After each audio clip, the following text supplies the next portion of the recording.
अस्सलामु अलैकुम। BBC 11 headlines news के साथ मैं मोहम्मद उमर मलिक। सबसे पहले नजर डालते हैं दिन भर की अहम खबरों पर। मुस्लिम लीग नून के कायद मियां नवाज शरीफ ने कहा है कि इमरान खान का लॉन्ग मार्च इनकलाब नहीं मर्जी का आर्मी चीफ लगाने के लिए है। समाजी राब्तों की वेबसाइट ट्विटर पर जारी बयान में साबिक वज़ीर आज़म ने पाकिस्तान तहरीक इंसाफ के चेयरमैन की जानिब से लॉन्ग मार्च का ऐलान किए जाने के बाद अपना रद्द अमल देते हुए कहा है कि इसका इनकलाब इसकी 4 साला हुक्मरानी में अवाम देख चुकी है। इमरान खान का लॉन्ग मार्च किसी इनकलाब के लिए नहीं बल्कि अपने मर्जी का आर्मी चीफ लगाने के लिए है।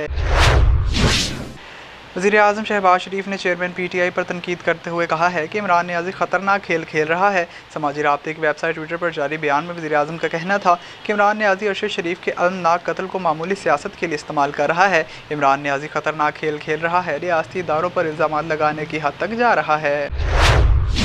पाकिस्तान तहरीक इंसाफ के चेयरमैन इमरान खान ने कहा है कि वज़ीर आज़म का अभी से हाल खस्ता लग रहा है। इमरान खान ने सियालकोट में कारकुनों से खिताब करते हुए कहा कि चोरों का कब्जा ग्रुप और अमरीका के गुलामों को हम पर मुसल्लत कर दिया गया है। हमारा मुकाबला इन चोरों को शिकस्त देना और मुल्क को हकीकी आज़ादी दिलवाना है। अगर ये चोरों का टोला ऊपर बैठा रहा तो सारी कुर्बानियाँ ज़ाया हो जाएंगी। सुप्रीम कोर्ट ने चेयरमैन PTI इमरान खान की जानिब से लॉन्ग मार्च का ऐलान करने पर हुक्म इम्तना जारी करने की हुकूमती दरख्वास्त मुस्तरद कर दी, जबकि तौहीन अदालत की दरख्वास्त पर इमरान खान को नोटिस जारी कर दिया गया है। दौरान समाअत additional attorney general Aamir Rehman ने अदालत को बताया कि पुलिस और हसास इदारों की रिपोर्ट्स का जायज़ा लिया जा रहा है। पुलिस, ISI और IB रिपोर्ट्स पर सब इदारों का इन्हिसार है।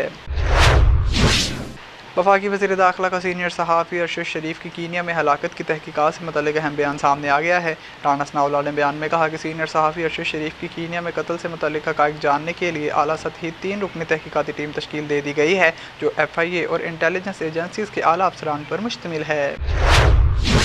सीनियर सहाफ़ी अरशद शरीफ की पुलिस फायरिंग में हलाकत पर कीनिया की पुलिस ने अपने पहले बयान में यूटर्न लेते हुए कहा है कि गाड़ी से अहलकारों पर फायरिंग की गई थी, जिसमें एक अहलकार ज़ख्मी भी हुआ है।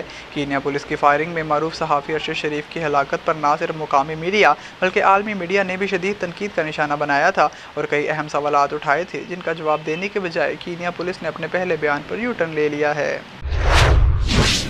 बांग्लादेश में बारिश और तूफ़ान ने बड़े पैमाने पर तबाही मचा दी, जिसमें 24 अफराद हलाक और दर्जनों ज़ख्मी हो गए।